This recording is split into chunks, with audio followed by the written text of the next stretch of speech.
नमस्कार, आप देख रहे हैं गो न्यूज़। मैं हूं पंकज पचौरी और हम फिर हाजिर हुए हैं आपके सामने कुछ ऐसे आंकड़े लेके जो कि आपको चौंकाएंगे। और ये आंकड़े कोरोना के बारे में नहीं है, ये आंकड़े जनतंत्र के बारे में है। फरवरी के अंतिम हफ्ते में दुनिया की दो बड़े डेमोक्रेसीज जनतंत्र अमेरिका और भारत के जो प्रधान हैं उनके बीच मुलाकात हुई। डोनाल्ड ट्रंप भारत आए और बहुत बड़ा एक जलसा उनके स्वागत में किया गया अहमदाबाद में, और दोनों ने कहा कि दोनों शक्तियों का साथ में आना जनतंत्र के लिए बहुत अच्छा है। इसके सिर्फ एक हफ्ते बाद स्वीडन के गोटेनबर्ग यूनिवर्सिटी के डेमोक्रेसी इंस्टीट्यूट ने रिपोर्ट जारी की, जो कि कोरोना के चक्कर में दब गई, किसी ने उसके बारे में ज़्यादा बात नहीं की और हम आपके इसके बारे में बता रहे हैं। उन्होंने जो रिपोर्ट जारी की है उस रिपोर्ट में कई सारे चौंकाने वाले तथ्य हैं, जिसमें ये तथ्य भी है कि भारत और अमेरिका दोनों 2009 से 2019 के बीच में वहाँ पर डेमोक्रेसी यानी जनतंत्र में जंग लगी है। और कैसे लगी है ये उन्होंने बहुत मेहनत के बाद, हजारों लोगों से बातचीत के बाद तब उन्होंने ये किया है। ऑटोक्रेसी बढ़ रही है। ऑटोक्रेसी का मतलब हिंदी में होता है एक तंत्र या निरंकुशता या तानाशाही या स्वेच्छाचार, एक आदमी का काम या मनमर्जी का राजतंत्र।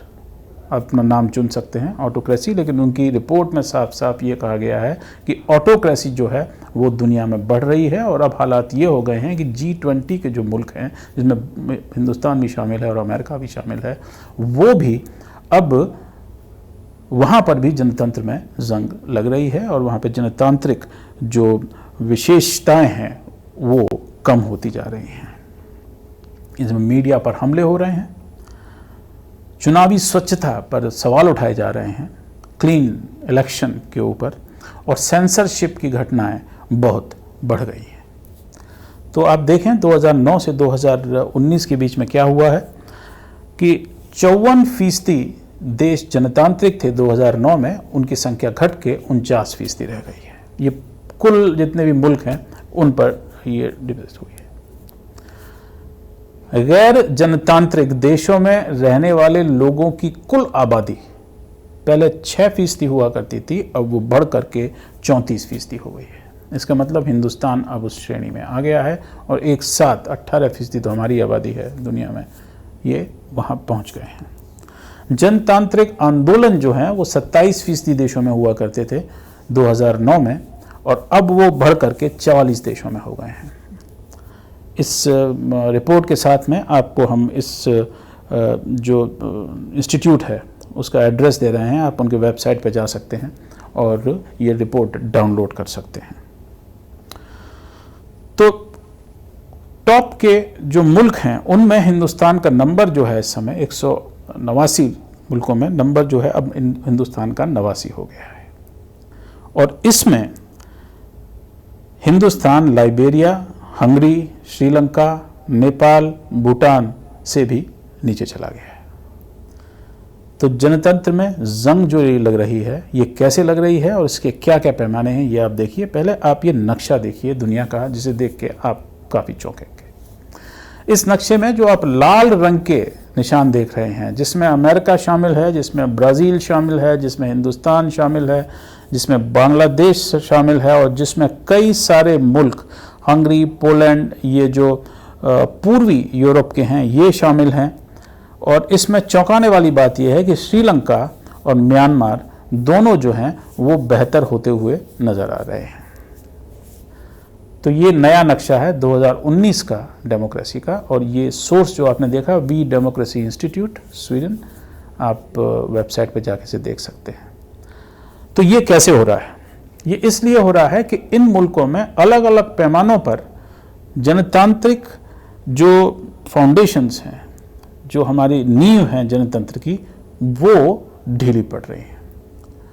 और वो अलग अलग पैमानों पर कुल 400 से ज़्यादा इंडिकेटर्स जो हैं, 429 इंडिकेटर्स जो हैं उनकी स्टडी ये की गई है और उससे ये मालूम पड़ा है।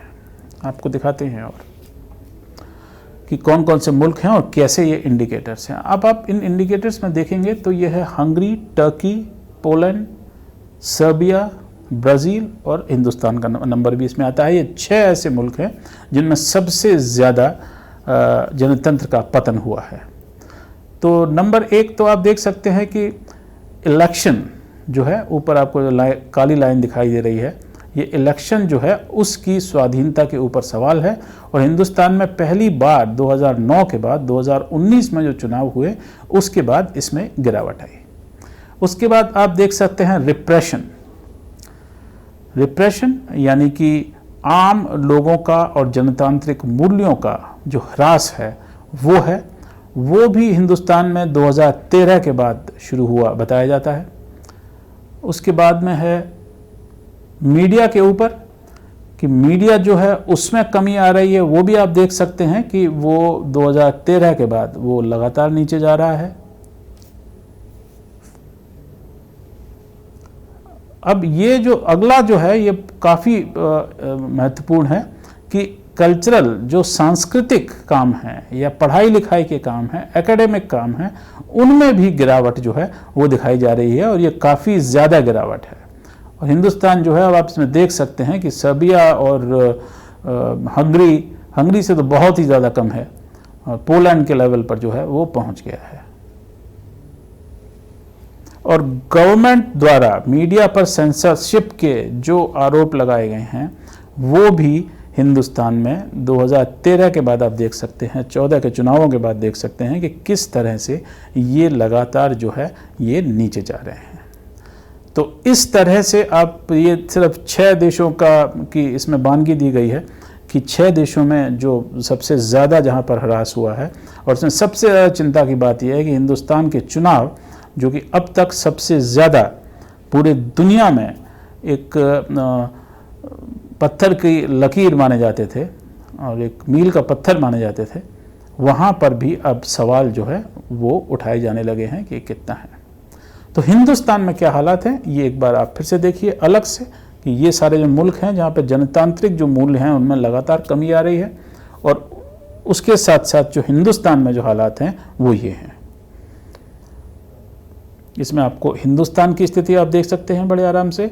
और ये बड़े चौंकाने वाली बात है कि 2013 के चुनाव के बाद में ये सारी चीज़ें, 2014 के चुनाव के बाद में ये सारी चीज़ें शुरू हुई हैं। फ्री एंड फेयर इलेक्शन 2019 में है, उसमें गिरावट आई।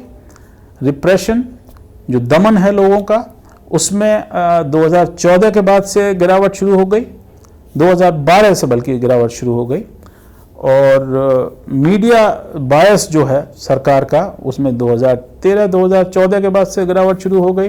Freedom of academic and cultural expression यानी कि संस्कृत जो लोग अलग अलग वाणी बोलते हैं, जिसमें कि हमारे जो तमाम लोग इस समय जेल में बंद किए गए हैं, लिखने पढ़ने वाले जो हैं तमाम, गौतम लवलखा जो हैं, PUDR के मेंबर्स हैं, और उनके ऊपर जो है JNU में जिस तरह से छात्रों के ऊपर आंदोलन के ऊपर अंकुश लगाया गया, ये सारी चीज़ें उसमें आती हैं। और उससे आपको ये मिलता है कि अलग अलग यूनिवर्सिटीज़ में देश भर की, चाहे वो हैदराबाद की यूनिवर्सिटी हो, JNU हो, दिल्ली यूनिवर्सिटी हो, वहाँ पर जिस तरह से काम किया गया ये उसका वो दिखता है। और साथ में बहुत चौंकाने वाली बात जो है वो है कि गवर्नमेंट और मीडिया सेंसरशिप के जो एफर्ट्स हैं उसमें भारी जो है वो कमी दिखाई दे रही है और 1.5 का आंकड़ा जो है वो वहाँ पर अब पहुँच रहा है। तो ये तस्वीर है हिंदुस्तान की और हिंदुस्तान के जनतंत्र की, जिसमें इस रिपोर्ट के हिसाब से जंग लगा हुआ है। और इसको ठीक करने के लिए अगर कदम उठाए जाते तो संभव था, लेकिन कोरोना से पहले का ये मामला है और कोरोना महामारी के बाद में इसमें और भी समस्याएं आ गई हैं। जिस तरह से लोगों को सिर्फ चीफ मिनिस्टर या मंत्रियों के खिलाफ अगर आप कुछ सोशल मीडिया पर लिख देते हैं, उनको जेल भेजा जा रहा है, उनके ऊपर केसेस किए जा रहे हैं, तो अगर हम जोड़ेंगे तो हालात और भी इससे ज़्यादा बिगड़े हुए नज़र आएंगे। और ये हमारे जनतंत्र के लिए बहुत ही बुरी खबर है, ये आपके लिए बहुत बुरी खबर है, क्योंकि दुनिया भर में ये देखा गया है कि जहाँ जहाँ पर जनतंत्र है वहाँ वहाँ पर लोगों के हालात बेहतर हुए हैं। हिंदुस्तान में आज़ादी के बाद हमारे आपके हालात इसीलिए बेहतर हुए थे कि यहाँ पर जनतंत्र था और लोग खुद अपनी मर्जी से, अपनी शक्ति से अपने देश का हित देख करके अपना हित देख रहे थे, जो शायद हमने अब देखना बंद कर दिया है। तो ऑटोक्रेसी यानी एक तंत्र हिंदुस्तान में जड़ें जमा रहा है, और अगर आपको इसका कोई सबूत चाहिए था तो ये इस रिपोर्ट में है। आज इतना ही। ये रिपोर्ट आप पढ़ सकते हैं वेबसाइट पर, और हम आपसे फिर मिलेंगे। नमस्कार।